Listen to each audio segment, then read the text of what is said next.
Seigneur soit avec vous. et avec votre esprit. Évangile de Jésus-Christ selon saint Marc. Gloire à toi, Seigneur. Jean-Baptiste proclamait dans le désert: Voici venir derrière moi celui qui est plus puissant que moi. Je ne suis pas digne de me courber à ses pieds pour défaire la courroie de ses sandales. Moi, je vous ai baptisé dans l'eau. Lui vous baptisera dans l'Esprit Saint. Or, à cette époque, Jésus vint de Nazareth, ville de Galilée, et se fit baptiser par Jean dans le Jourdain. Au moment où il sortait de l'eau, Jésus vit le ciel se déchirer et l'Esprit descendre sur lui comme une colombe. Du ciel, une voix se fait entendre: C'est toi, mon Fils bien-aimé, en toi je mis tout mon amour. Acclamons la parole du Seigneur. Nous rendons gloire à Dieu. Asseyez-vous.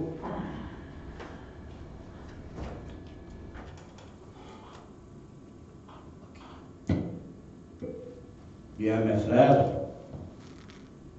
aujourd'hui c'est la fête du baptême du Seigneur. Il vient terminer un temps, c'était le temps de Noël, et à ouvrir un autre temps dans l'année liturgique, qui est le temps ordinaire.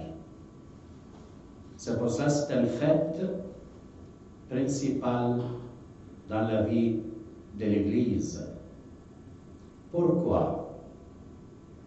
Qu'est-ce que c'est le baptême de Jésus? Et qu'est-ce qu'il y avait avant lui dans la tradition juive?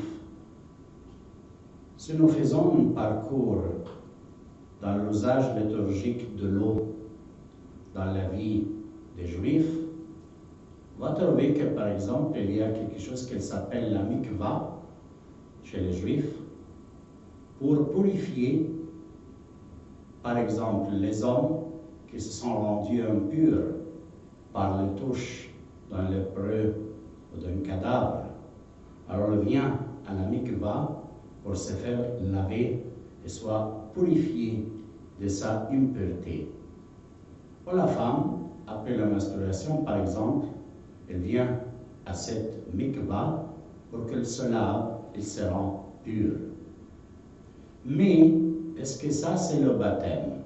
Non, c'est un usage habituel chez les Juifs avant le baptême de Jean-Baptiste.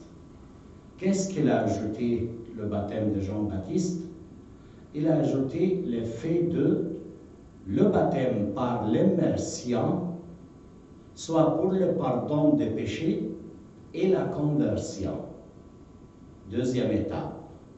Mais aujourd'hui, nous entrons dans une troisième étape dans le sens du baptême avec le baptême de notre Seigneur Jésus. Et quel est le sens du baptême de Jésus? Il s'immerge complètement dans l'eau en annonçant une chose qui a dit le catéchisme de l'Église catholique très intéressant. Dans le paragraphe 536, il dit quoi? Que le baptême de Jésus est l'acceptation et l'inauguration de sa mission publique comme serviteur de Yahvé, comme serviteur du Seigneur. Qu'est-ce que ça veut dire ça? Jésus-Christ, il prend en main sa mission. Et quelle est sa mission? Il le prévoit de loin. C'est sa mort et sa résurrection pour le pardon des péchés et la justification de chacun de nous, par la foi en lui, par l'obéissance de la foi en lui. Et alors, pour faire ça, il annonce au début de sa mission qu'il accepte de son Père cette mission, même s'il va vivre cette mission comme le serviteur, comme l'esclave de Dieu, mais aussi il va porter sur lui toutes les souffrances qu'il porte. Alors Jésus entre dans l'eau, il sort, il commence sa mission. Mais le baptême de Jésus, est-ce qu'il a un rapport aujourd'hui avec notre baptême, avec mon baptême et ton baptême? Qu'est-ce qui s'est passé dans le baptême de Jésus?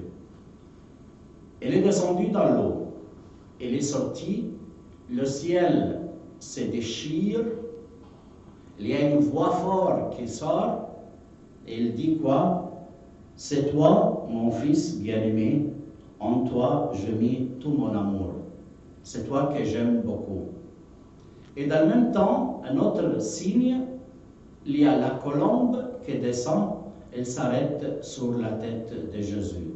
C'est-à-dire, elle reçoit la plénitude de l'Esprit Saint. Le baptême de Jésus, il le mit en communion avec la Sainte Trinité, avec le Père et le Saint-Esprit, par l'acceptation de sa mission. Et la même chose pour moi et pour toi.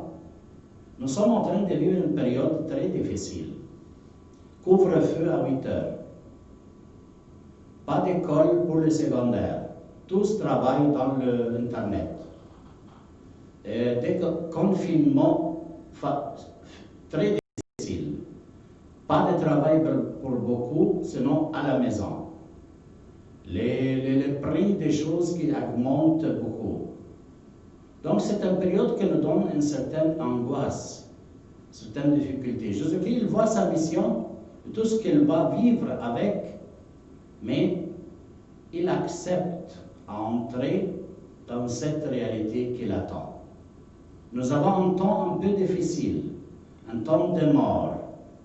Est-ce que dans la même chose, dans le même sens, nous acceptons cette réalité et entrer là-dedans en façon que moi et toi, en acceptant notre réalité telle qu'il est, avec abandon à Dieu, on peut vivre la même expérience.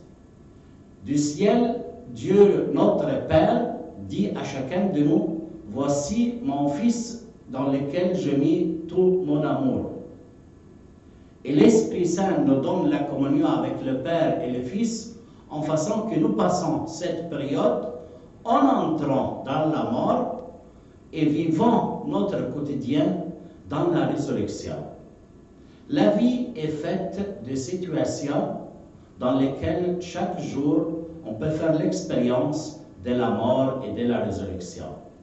La vie, c'est une façon de nous faire entrer dans l'intimité avec le Père en expérimentant le ciel, en expérimentant avec la communion avec Papa, qui me rend disponible chaque jour à entrer dans cette réalité.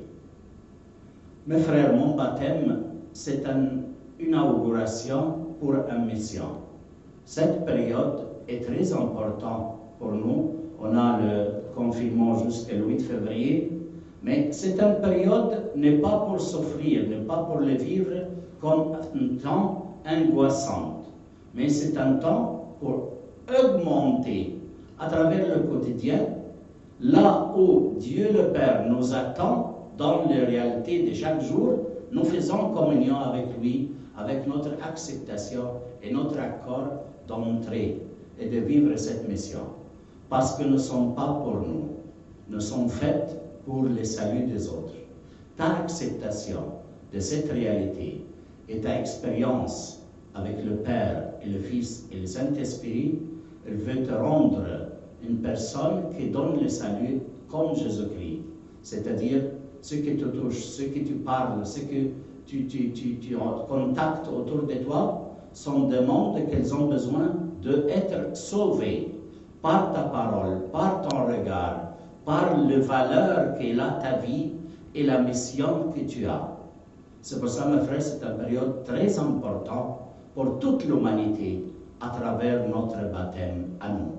Nous sommes en mission, deviennent sel, deviennent lumière, deviennent levain pour pouvoir sauver les autres. Ça, c'est notre mission de ces jours-là qui viennent. Courage.